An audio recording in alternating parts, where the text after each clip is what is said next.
اور اس نے آ کر کہا، اس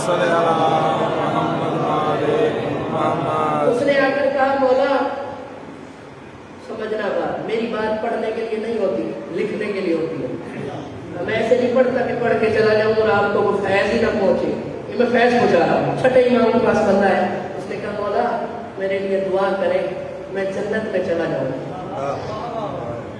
دعا کروا رہا امام سے، جیسا بھی تھا جو بھی تھا اسے یہ پتا تھا کہ یہ کہہ دے تو چلا جاؤں گا، اس لیے دعا کروانے کے لیے آیا.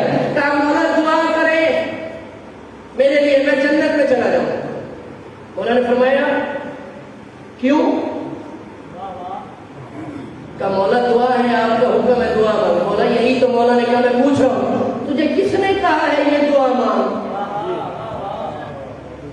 میری اپنی قسمت ہے. مولا نے فرمایا تجھے کس نے کہا ہے کہ یہ دعا مانگ کہ مولا دعا کرے میں جنت چلا جاؤں؟ کہا مولا کیا مطلب؟ مولا نے فرمایا سچے دل سے تیرے دل میں اگر محبت ہماری موجود ہے پھر جنت کی تمنا نہ کر، تو خود چلتی پھرتی جنت ہے. وہ جنت کی تمنا نہ کر، پھر تو چلتی پھرتی جنت ہے. اگر ہم تیرے دل میں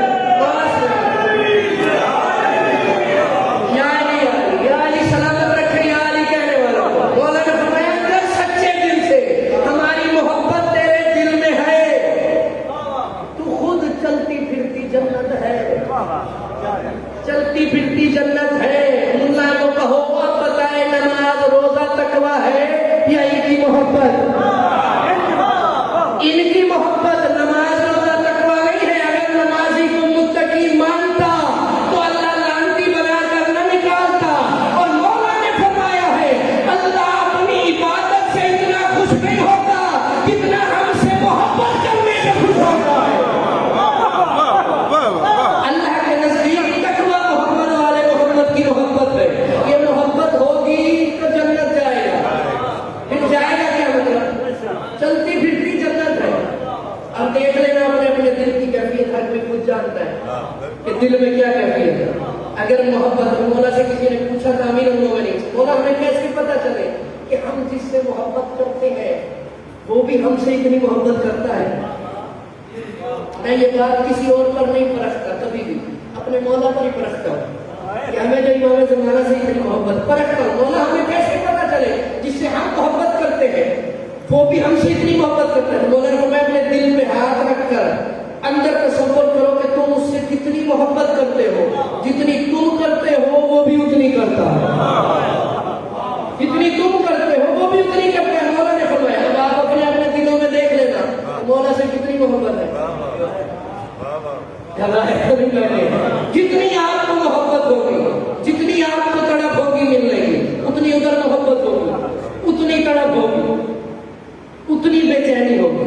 اور ہمارے پاس تو 12 ایسے محبت کرنے والے کہ جن کی محبت اللہ کی محبت ہے، جن کا ذکر اللہ کی عبادت ہے، اور جو ہر طرح سے اس کے نمائندے ہیں، جو اس کی پہچان ہے. ان سے محبت کرنا، مولا نے فرمایا اگر اللہ ہم سے محبت واجب کر دیتا تو لوگ تب بھی اتنی محبت نہ کرتے جتنی دشمنی کرتے. اور یہ معیار محبت بتایا ہے مولا نے. اور محبت کبھی کسی کے کہنے پہ نہیں کی جاتی، اس لیے اللہ نے نہیں قرآن میں واجب کیا. مبدت کبھی سوال کیا ہے، واجب نہیں کرتی. واجب تو مجبوری ہوتی ہے. نہیں سمجھے بھائی؟ ہر دن روزانہ فجر اٹھ کر 2 رکعت پڑھنی ہے، نہ پڑھی تو کھلے پڑیں گے. یہ ہے واجب. یہ ہے مجبوری بھی بن جاتی ہے لوگوں کی، عادت بھی بن جاتی ہے. کئی عادت یہ ہے صبح کی نماز نہ ہوتی تو کیا ہوتا، ایسے بھی ہے کیونکہ واجب ہے، حکم ہے، کرنا ہی کرنا ہے. اللہ نے آل محمد کی محبت کو واجب سے بھی اوپر رکھا ہے، مگر خود واجب نہیں کہا. اللہ نے کہا میں صرف بتاؤں گا، اب دیکھوں گا جسے میں نے واجب نہیں کیا وہ محبت کون کرتا ہے. جو کر لے گا وہی جنت کا مستحق ہو جائے گا. واجب نہیں کیا وہ کر لیا ہے، جو کرے گا وہی مستحق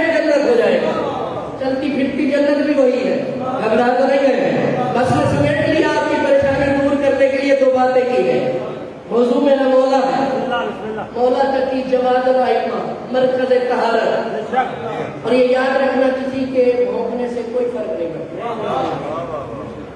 کوئی کچھ کہتا رہے. ہمارے لوگوں نے کیونکہ آئمہ کی سیرت نہیں پڑھی, آل محمد کی سیرت نہیں پڑھی, جلدی غصے میں آ جاتے ہیں اور جلدی پتہ نہیں کیا کیا بنا کر بھی پیش کر دیتے ہیں آج کل سوشل میڈیا. سیرت آل محمد نہیں پڑھی. ایک شخص شام سے آیا تھا, مولا حسن اسے سامنے مسجد کے باہر مل گیا. کسی نے بتایا یہ حسن ابن علی ہے, تو اس نے بکواس شروع کر دی مولا کے بارے میں, مولا علی کے بارے میں. مولا حسن چپ کر کے سنتے رہے, بات سننا اور سمجھ رہا ہے, چپ کر کے سنتے رہے, سنتے رہے, سنتے رہے, سنتے رہے. صحابی صاحب غصے ہوتے رہے. کہا مولا ہم اسے بتائیں, ہم اس سے پوچھیں. مولا نے روکی رکھا, سنتے رہے. اتنی دیر سنتے رہے کہ وہ تھک گئے. بکواس کر کر کے وہ شامی تھک گیا اور تھک کر چپ کر کے چلا گیا.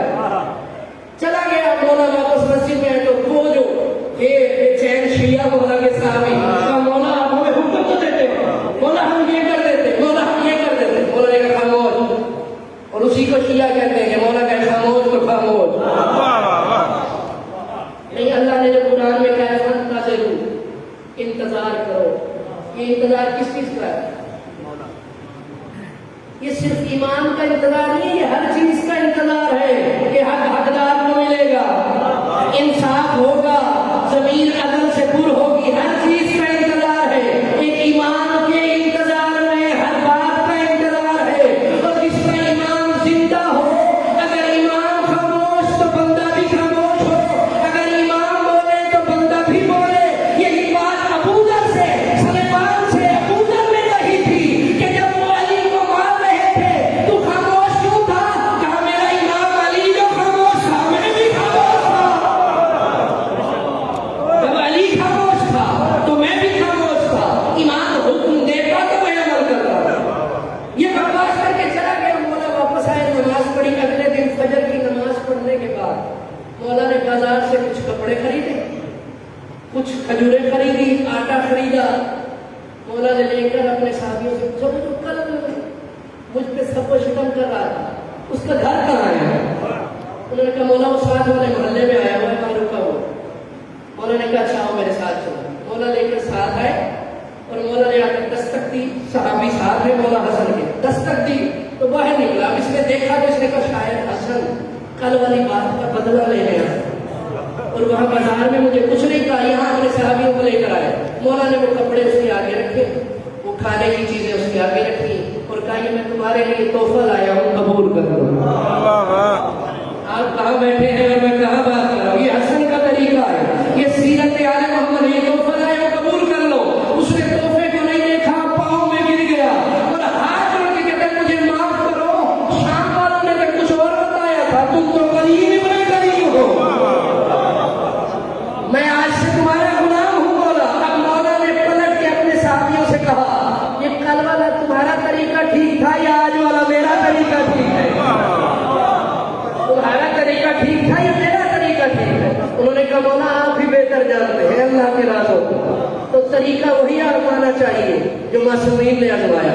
اور مولا کے پاس امام محمد تقی علیہ السلام کے پاس ایک شخص آیا. میں بات سمیٹ رہا ہوں, جو موضوع ہے وہی ہے, یہ تو بیچ میں باتیں آ جاتی ہیں تو بخل نہیں کرنا چاہیے. مولا کے پاس ایک شخص آیا, اس نے آ کر کہا مولا میرا باپ مر گیا ہے اور آپ کو ماننے والا نہیں تھا. امام تقی علیہ السلام کو, مگر اس کے پاس 10,000 دینار تھے اور وہ سونے کے تھے, اس نے کہیں چھپائے تھے.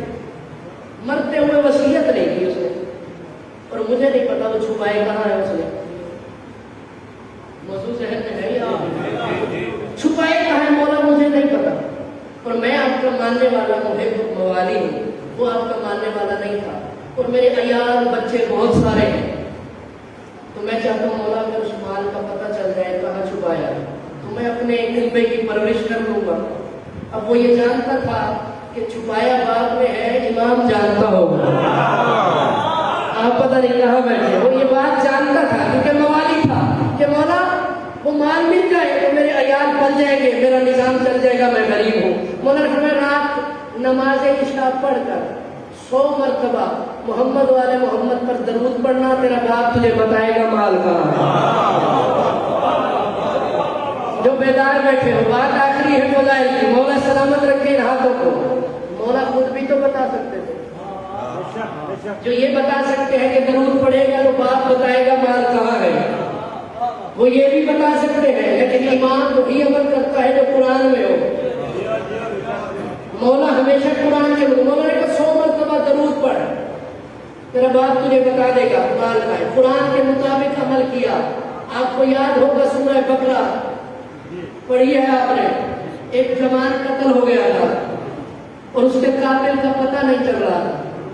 اللہ نے کہا ایک گائے خرید کے لاؤ، ایک بکرا گائے کو کہتے ہیں، عربی میں بکرا کہتے ہیں، گائے خرید کر لاؤ اور اس گائے کو ذبح کرو، اس کا گوشت اس بچے کو لگاؤ، وہ جو نوجوان بنی اسرائیل میں قتل ہوا ہے اسے لگاؤ، زندہ ہو جائے گا، قاتل خود بتائے گا کون۔ اب کیونکہ موسیٰ نے بات کی اور اللہ نے موسیٰ سے کہی، تو وہ جو لوگ بیچ میں شک کی مقصر ہوتے ہیں انہوں نے کہا موسیٰ اللہ سے پوچھ کے بتا کیسی گائے ہو، یعنی مذاقاً انہوں نے کہا، جب کہا کیسی ہو تو اللہ نے کہا اس کی آنکھیں نیلی ہو۔ اچھا آنکھیں نیلی ہو اور کیسی ہو؟ اللہ نے کہا پوری زرد ہو، ایک بھی سفید نشان نہ ہو۔ اچھا پوری زرد ہو، پھر وہ بتاتے کہتے گئے، اللہ نشانیاں بڑھاتا رہا۔ پورے بنی اسرائیل میں ڈھونڈ ڈھونڈ کے تھک گئے، گائے نہیں ملی۔ یہ میں قرآن سنا رہا ہوں آپ کو، پورے بنی اسرائیل میں ڈھونڈ ڈھونڈ کے تھک گئے، وہ اللہ نے جو اتنی نشانیوں والی گائے بتائی وہ نہیں ملی۔ اب شرط یہی تھی کہ وہ گائے، اگر وہ گائے نہ ملی، وہ لڑکا زندہ نہ ہوا تو 70 لاکھ لوگ قتل ہو جاتے اس کے بدلے میں۔ اب ڈھونڈنے کے لیے پریشان، موسیٰ اللہ سے پوچھ، ہم تو ڈھونڈ ڈھونڈ کے تھک گئے ہیں، گائے کہاں سے ملے گی؟ اللہ نے موسیٰ کو بتایا اور موسیٰ نے بتایا فلانی بستی میں ایک یتیم لڑکا رہتا ہے، گائے اس کے پاس ہے۔ تو بیدار بیٹھے ہو اور بات کو متصل کر رہا ہوں مولا کی بات سے، فلانی بستی میں ایک یتیم لڑکا رہتا ہے، اس کے پاس میں ایک ہی گائے ہے، اور وہ یتیم لڑکا بھی ایسا تھا کہ صرف ایک گائے تھی، ایک ماں تھی اور ایک تھوڑی سی چھوٹی سی جگہ رہنے کی، اور کچھ بھی نہیں تھا اس کے پاس۔ ادھر یہ کہا، ادھر وہ لینے کے لیے چل پڑے اس بستی کی طرف، ادھر وہ بچہ یتیم گائے لے کر اپنی وہ چرانے کے لیے چراگاہ میں آ گیا۔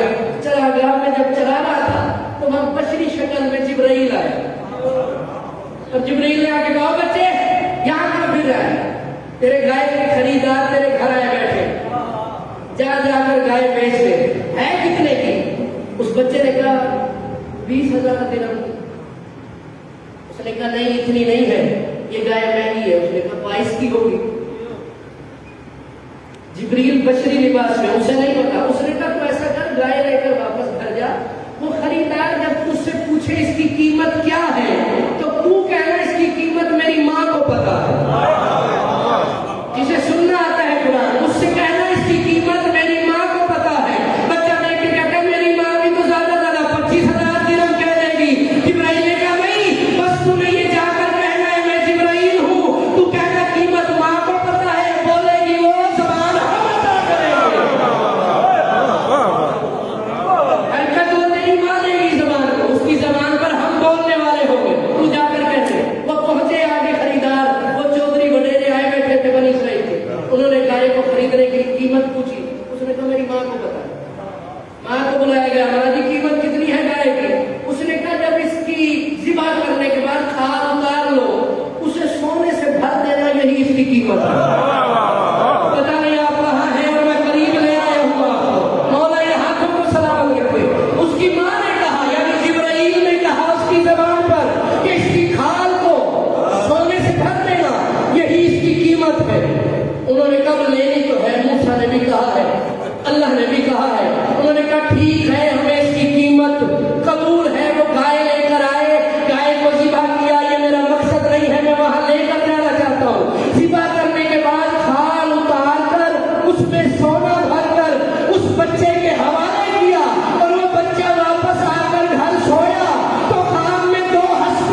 پڑھا، خواب میں اس کا باپ آیا اور اس نے آ کر کہا بیٹا میں نے وصیت نہیں کی تھی، میں نے جو مال چھپایا فلاں جگہ پر ہے، وہ مال اٹھا کر سیدھا اپنے امام کی بارگاہ میں جاؤ۔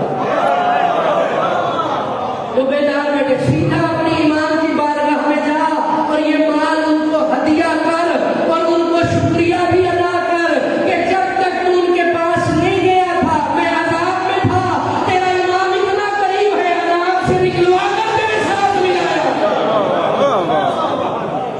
مجھے عذاب سے نکلوا کر، کیونکہ میں نہیں مانتا تھا اسے، عذاب سے نکلوا کر تیرے ساتھ ملایا۔ یہ ہے محمد تقی جسے اللہ نے اختیارات عطا فرمائے، جہنم سے چاہے تو نکال لے، جنت سے چاہے تو جہنم میں ڈال لے، گھبرا تو نہیں گئے۔ یہ ہے محمد تقی، جتنی اللہ نے جسے عظمت عطا فرمائی امت نے اتنے اس پہ مصائب گرائے۔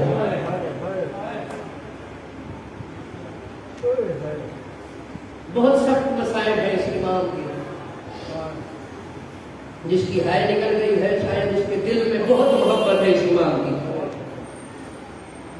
کیونکہ مومن اندر وہی ہے لفظ آئے اور حیا نکل جائے۔ 3 امام ہیں جنہیں سخت ترین زہر ملی۔ پہلے امام حسن علیہ السلام، دوسرے امام علی رضا علیہ السلام، کہ جب زہر ملی ہے تو پردیس میں اپنا کوئی نہیں تھا، اور تیسرے امام محمد تقی علیہ السلام۔ مگر فرق ہے، سب سے سخت جو زہر ہے وہ امام محمد تقی علیہ السلام کو ملی، سب سے سخت زہر جو ہے وہ امام محمد تقی علیہ السلام۔ کیوں مولا امام حسن علیہ السلام کو زہر ملی؟ تو مولا نے فریاد کی بہنیں آ گئی، جس نے رونا ہے، جملہ مصائب کا ایک ہی ہے اور بہت بڑا ہے۔ مولا امام رضا کو زہر ملی، ہر سما بھی آ گیا، ابو سلط بھی آ گیا، یعنی صحابی قریب موجود تھے، مگر جب مولا تقی کو ام فضل نے زہر دیا ہے، موت